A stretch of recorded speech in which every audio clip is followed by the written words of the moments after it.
और रामपुर के हम बापू मॉल के अंदर मौजूद हैं। बापू मॉल ये वही बापू मॉल है जिसमें लगातार ज़्यादातर मुस्लिम आबादी है और मुस्लिम आबादी के लोग ही यहाँ पर मार्केट में अपना कार्य करते हैं। बापू भवन के अंदर हैं, मॉल है, लेकिन यहाँ पे तमाम जो लोग हैं उनसे हम चर्चा करेंगे कि आखिरकार मुख्तार अंसारी की मौत के बाद क्या राजनीतिक समीकरण निकल के सामने आ रहे हैं, क्या मुस्लिम जो वोट बैंक है उस पर प्रभाव पड़ेगा या नहीं, ख़ास तौर से रामपुर की आवाम क्या कहती है, इस पर हम चर्चा करेंगे। कुछ लोग हमारे साथ हैं, उनसे सीधा बातचीत करते हैं। सर, मुख्तार की मौत के बाद क्या समीकरण बदलेगा चुनाव को लेकर के? नहीं, देखिए मुझे तो ऐसा नहीं लगता। उनकी मौत हुई और ये हम न्यूज़ में आज देख भी रहे थे, कल रात उनके साथ ऐसा हुआ और सुना है कि जहर, उसके बाद तबीयत ख़राब हुई, लेकिन हार्ट अटैक से उनकी मौत हुई। लेकिन देखिए, आपने जो कहा कि बाद चीज़ें बदलेंगी, बदलना मुझे नहीं लगता। देखिए, हम तो जानते हैं कि शायद वो 18 साल से, मुझे नहीं पता, लेकिन 18 साल से न्यूज़ में ही बता रहे थे कि 18 साल से वो जेल में थे। 10 साल की एक सज़ा थी, उम्र कैद की एक सज़ा थी, कई उन पे मुकदमे चल रहे थे और कई में उन्हें सज़ा हो चुकी थी। तो अगर ऐसा उनके साथ हुआ तो इस चीज़ को लोग इस चीज़ को नहीं देखते इस निगाहों से।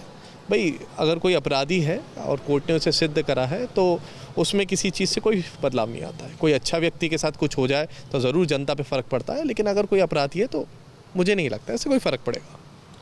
सरकार को चलाने के अंदर अहम भूमिका रहा करती थी। मुलायम सिंह की यादव की जब सरकार थी तब भी उन्होंने दबाव बनाया था, विधायक भी रहे हैं, तो सियासत का गढ़ था उनका पूरा का पूरा, घर भी उनका पूरा सियासी रहा। क्या कहेंगे? देखिए, पहले के समय में अगर बात करें और आज के समय में करें तो बहुत चीज़ों में बदलाव आया है। देखिए, पहले के समय में सोशल मीडिया, लोगों में जागरूकता की बहुत चीज़ों की कमी हुआ करती थी। आज के समय में आप देख रहे हैं हर कोई एक्टिव है। आज के समय में आप किसी का नाम ढूंढिए और गूगल करिए, उसकी पूरी जन्म पत्री आपके सामने आ जाएगी। मतलब वो कहाँ पैदा हुए, क्या उन्होंने स्टडीज़ करी, क्या करा क्या नहीं करा। मैंने उनके बारे में स्टडी करी।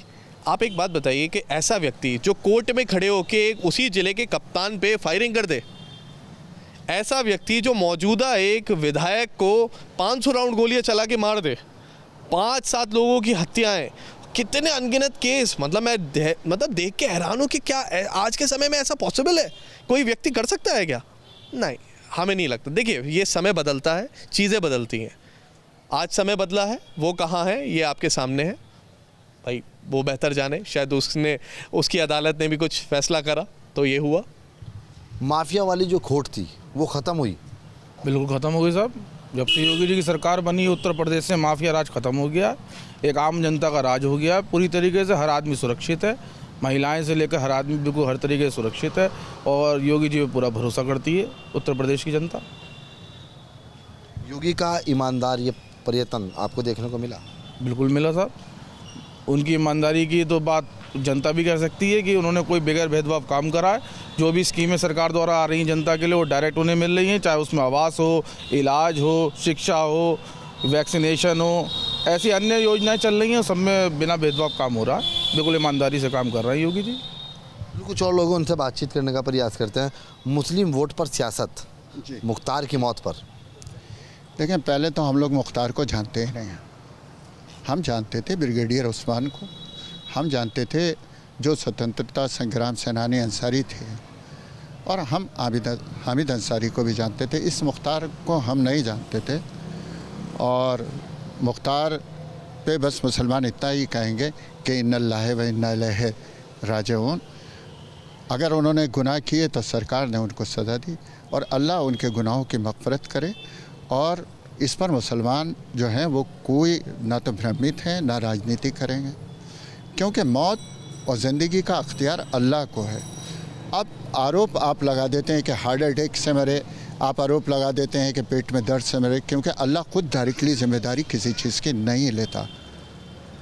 वो जैसे ये अभी इल्ज़ाम लगा रहे हैं सिलो पायजान का, ऐसा कुछ नहीं है। उनका हार्ट हुआ जब आदमी को 2 बार उम्र कैद हो जाए तो लाजमी सी बात है उसका दिल, दिमाग और उसका जिस्म काम करना बंद कर देता है। तो लाजमी सी बात है कि उनकी मौत पर भी जो है वो कोई भी मुसलमान ज़रा सा भी विचलित नहीं है और इस पर वोट की कोई राजनीति नहीं होगी। अखिलेश यादव को मैं मानता हूं कि वो एक धोखेबाज व्यक्ति हैं। अखिलेश यादव ने यहाँ पर आज़म खां का कहना ना मान करके पूरे उत्तर प्रदेश, रोहिलखंड और ज़िले के मुसलमानों की बेइज्जती की है, उन्हें गाली दी है। यहाँ से उन्होंने एक कैंडिडेट उतारा, जबकि रामपुर राजनीति का गढ़ रहा है। इसलिए बता दूं कि मौलाना मोहम्मद अली जौहर से राजनीति शुरू होती है और आज़म खान पे ख़त्म होती है। क्या कोई रामपुर से कोई व्यक्ति ऐसा नहीं था? तो मैंने पहले भी कहा है कि यहाँ से जो हैं वो मौलाना मुहिबुल्लाह नहीं आए हैं, बल्कि यहाँ से मुल्ला आया है। और मैं तो कहता हूँ कि अखिलेश ने रसगुल्ला दिया है भाजपा के लिए। अब मुसलमान जो है वो गैर लोगों को पसंद नहीं करते, चाहे प्राचा हो चाहे कोई हो, ये सब लोग बाहरी हैं। हमारे घनश्याम यहाँ से चुनाव लड़ रहे हैं, वो यहाँ के वो हैं। और सबसे बड़ी बात भाई, एसटी हसन को क्यों आपने नकार दिया? क्या करना चाहते हैं अखिलेश जी? भ्रमित करते थे।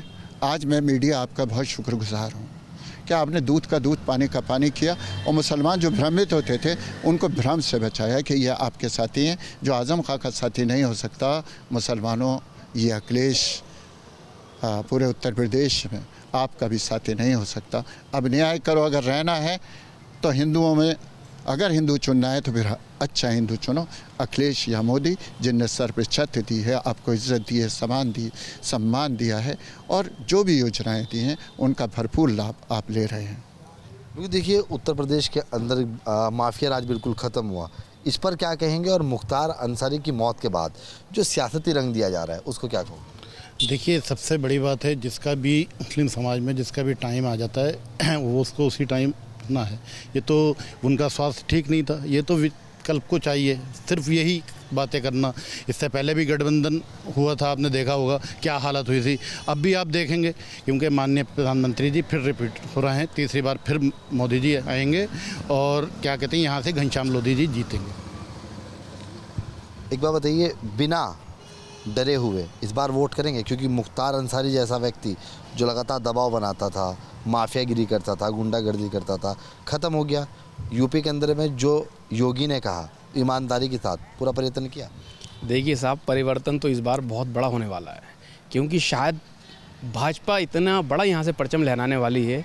माननीय जो हमारे प्रत्याशी यहाँ के घनश्याम सिंह लोधी हैं, इतने भारी वोटों से यहाँ से जीतने वाले हैं कि शायद पूरे उत्तर प्रदेश में सबसे ज़्यादा वोट हम इस बार, रामपुर जैसे मुस्लिम बहुमूल्य है, मुस्लिम बहुमूल्य के हिसाब से बहुत बड़ी तादाद में यहाँ से घनश्याम सिंह जी जीतेंगे, क्योंकि पूरा मुस्लिम समाज जो उनके साथ है, हिंदू समाज उनके साथ है, सारे यादव समाज, जाटव समाज सब उनके साथ है। यहाँ पे एक तरफा वोटिंग होगी, ओनली बीजेपी। कोई यहाँ पे किसी तरीके का विकल्प ही नहीं है, कोई विपक्ष में नहीं है, एक तरफा यहाँ वोटिंग होने वाली है। मैं मानता हूँ कि ये जो अखिलेश जी ने यहाँ पे प्रत्याशी उतारे हैं वो शायद 1 लाख भी पार नहीं कर पाए। कुछ और लोग हैं, उनसे बातचीत करने का प्रयास करते हैं। मुस्लिम वोट को लेकर के सियासत की जा रही है। मुख्तार अंसारी के मरने के बाद क्या समीकरण बदलेगा, खासतौर से पूर्वांचल का? नहीं, ये मुख्तार जी का, अगर उनका अंसारी जी का मौत का सभी मुस्लिम जानते हैं कि अल्लाह ज़िंदगी और मौत देने वाला अल्लाह है। हाँ, उन्होंने जो किया, जुल्म किया, अगर उन्होंने किया, जेल में वो अपनी जुल्म की वजह से थे, मौत उनकी फिक्स थी। ये कुछ नहीं है। मुसलमान जो असली मुसलमान है वो इन चीज़ों को नहीं मानता। मौत और ज़िंदगी देने वाला अल्लाह है, अल्लाह ने ही मौत दी है उन्हें, अल्लाह ने ज़िंदगी दी थी। हाँ, कुछ गुनाह के कारण वो जेल में थे, वो होना अलग चीज़ है। कहीं भी मौत कहीं नहीं छोड़ती, उनकी मौत आ गई, ख़त्म हो गई, उससे समीकरण में कोई लेना देना नहीं है। यूपी से माफिया राज बिल्कुल ख़त्म हुआ? हाँ, बहुत हुआ, बहुत सुकून हुआ, बहुत सुकून। ये जो हमारे यहाँ भी था, हर जगह था कि हम लोग डरते थे निकलने में। पता लग रहा बाइक पर जा रहे हैं, कोई भी छीन रहा, और कुंडल छीने जा रहे हैं। माँ बहनें निकलने में सुरक्षित थी। हम लोग बिजनेस कर रहे थे, पैसे ले आने में बड़ा महसूस करते थे। कोई भी कहीं भी तमंचा चाकू दिखाया, छीन लिया। अब वो चीज़ ख़त्म है। अब तो अगर पैसे सामने भी लेकर जा रहा है तो किसी की हिम्मत नहीं पड़ रही कि उस पैसे को ले ले, तो वो अपना कर रहा है। बहुत सुकून हुआ, कानून का राज हुआ इसमें, कानून का राज। ख़त्म हुई माफिया खोट, सुकून से करेंगे आप वोट? जी बिल्कुल सुकून से वोट करेंगे। और मैं तो नहीं जानता कि मुख्तार अंसारी कौन है। हम सिर्फ यहाँ अपने रामपुर की लोगों को जानते हैं और यहाँ पर हमारे जो प्रत्याशी घनश्याम जी लोधी जी को जानते हैं, और माननीय प्रधानमंत्री जी जो कि इस वक्त हमारे यहाँ रामपुर के अंदर लगभग 18,000 आवास, प्रधानमंत्री आवास योजना मिले, जिसमें से 14,000 जो है हमारे मुस्लिम भाइयों को मिले हैं। और ये समझ लीजिए, अब ये समझ लीजिए जिसके पास घर नहीं है, चाहे वो हिंदू समाज से हो चाहे वो मुस्लिम समाज से हो, और जिसको छत मिल जाए, जिसको घर मिल जाए, उसके लिए सबसे बड़ी खुश नसीबी की और खुशी की बात कोई नहीं है। और दूसरी बात यह है, किसी गरीब का इलाज जो कि हमारे प्रधानमंत्री जी ने जो कि आयुष्मान कार्ड के अंदर 5 लाख रुपए का जो कार्ड बनाया है, जो बीमा किया है, उसके अंदर जो आदमी का इलाज हो रहा है, उससे कितनी बड़ी फैसिलिटी उस गरीब आदमी को मिल रही है। ये बताइए, किसी के पास इलाज के लिए पैसा नहीं है और आज उस कार्ड का कितना बड़ा फ़ायदा उठा रहा है। तो हमारा तो भाई यही कहना है कि 2024 के अंदर 400 पार का जो नारा हमारे प्रधानमंत्री जी का है वो इंशाल्लाह पूरा होगा और यहाँ से भारी मतों से, जो कि 2 लाख वोटों से कम घनश्याम सिंह लोधी जी जीतेंगे, विजय हासिल करेंगे। मुख्तार अंसारी का पूरा गढ़ खत्म हो गया। जी, मुख्तार अंसारी का भी गढ़ ख़त्म हो गया, जितने माफिया थे उनका भी गढ़ ख़त्म हो गया। अब माफिया जो थर थर काँप रहे हैं और समझे, और मैं तो ये कह रहा हूँ उनको हिंदुस्तान, और जो माफिया बचे हैं उनको हिंदुस्तान ही छोड़ देना चाहिए। वो देश विदेश में रहें, वही बेहतर है उनके लिए। योगी सरकार ने जो ईमानदारी से पर्यटन किया था, साकार हो गया वो? बिल्कुल साकार हो गया है, और साकार होने में रह क्या गया, सब कुछ हो गया है। और इंशाल्लाह ये 80 सीटें हम यहाँ यूपी के अंदर जीत के आ रहे हैं और तीसरी बार जो हैट्रिक प्रधानमंत्री जी बनाएंगे इंशाल्लाह, और हैट्रिक मारेंगे उसके अंदर। ये है, ये पश्चिम के लोग हैं लेकिन पूर्वांचल की भी जानकारी रखते हैं। मुख्तार का गढ़ खत्म, ढह गया है, पूर्वांचल पर असर पड़ेगा? मुझे तो नहीं लगता, क्योंकि 2022 में अतीक अहमद भी तो मरा था, तो इन लोगों ने सब हवा बनाया था कि यहाँ पे मुसलमानों में भी यहाँ भी थोड़ा रोष हुआ था, तो मगर यहाँ भाजपा जीती थी और मुसलमानों ने वोट दिया था उसके विरोध में। गलत आदमी का कोई साथ नहीं देना चाहता। वक्तिया तौर से कहना है, जब उसमें धरातल में आता है, तो जब उसे विकास दिखता है या कोई कार्य दिखता है, तो मुझे नहीं लगता। हमारी जितनी भी योजनाएँ रहीं, केंद्र की हों या राज्य की हों, रामपुर ज़िले में, हम तो रामपुर में रहते हैं, हमें तो पता है, उसका सबसे ज़्यादा लाभ जो है जो हमारे मुस्लिम भाइयों को मिलता है और बगैर भेदभाव को मिलता है। मुझे तो यही लगता है, क्योंकि अब हर आदमी अपना काम देखता है। अब जाति धर्म उससे उठ के विकास की तरफ आदमी जाना चाहता है। अब लोग पढ़ लिख गए, पहले जाहिल हुआ करते थे, अब ऐसी जहालत नहीं है। कुछ युवा उनसे बातचीत करते हैं, जानकारी करते हैं। आखिरकार माफिया राज खत्म हुआ यूपी से? बिल्कुल ख़त्म हुआ माफिया राज। सबसे बड़ी बात तो मैं ये कहता हूँ, एक मुख्तार अंसारी। कौन था मुख्तार अंसारी? अरे भाई, लोग उसे कह रहे हैं अन्नदाता। अरे कोई धर्मगुरु था तो गुंडा। उसने अभी हमारे बीच के एक भाई बता रहे थे, मतलब वहाँ के विधायक पे 500 राउंड गोलियाँ, एक कप्तान को ऊपर फायरिंग करा दी, सैकड़ों उस पर मुकदमे, न्यायपालिका ने उसे 10 साल की सज़ा। तो कोई अन्नदाता या धर्मगुरु थोड़ी था तो गैंगस्टर। और गैंगस्टर का तो अंत ही होना चाहिए। अब आप कह रहे हैं कि मुख्तार अंसारी का हार्ट अटैक हुआ है, वो विपक्ष कह रहा है कि स्लो पॉइजन दे के बीजेपी ने ख़त्म कराया। अब एक बात बताइए, आजम खां जेल में पड़े हैं, तबीयत खराब है, मर जाए, बीजेपी ने ख़त्म कराया है। मतलब जो भी ये अपोजिट दूसरे पक्ष वाले मर रहे हैं तो बीजेपी ख़त्म करा रही है, ऐसा कुछ नहीं है।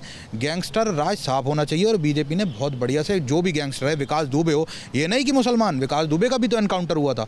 गैंगस्टर जो भी है उसके साथ वैसे ही सलूक होगा। और न्यायपालिका ने उसे मुख्तार अंसारी को सज़ा दी थी, सैकड़ों मुकदमे हैं, आपके सामने भी हैं, तो अच्छी बात है, अंत हुआ है।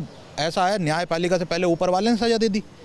अरे भाई, हार्ट अटैक तो उसकी मर्जी से आएगा, आ गया, उसकी लाठी में आवाज़ नहीं होती, हो गई। चाहिए मुस्लिम वोट और मुख्तार पर सियासत। मुस्लिम वोट पूरा पड़ेगा, सब समझदार लोग हैं, बीजेपी के साथ हैं। अब आप ये चीज़ देखिए, रामपुर में 18 साढ़े 18 हज़ार घर प्रधानमंत्री आवास योजना के तहत बने हैं, जिसमें 14 साढ़े 14 हज़ार मुस्लिमों के बने हैं। कोई भेदभाव नहीं है, राशन सबको टाइम पे मिल रहा है। अभी एक हमारे भाई ने बताया था, आयुष्मान कार्ड, 5 लाख रुपए का इलाज उसमें। और किसी को क्या चाहिए?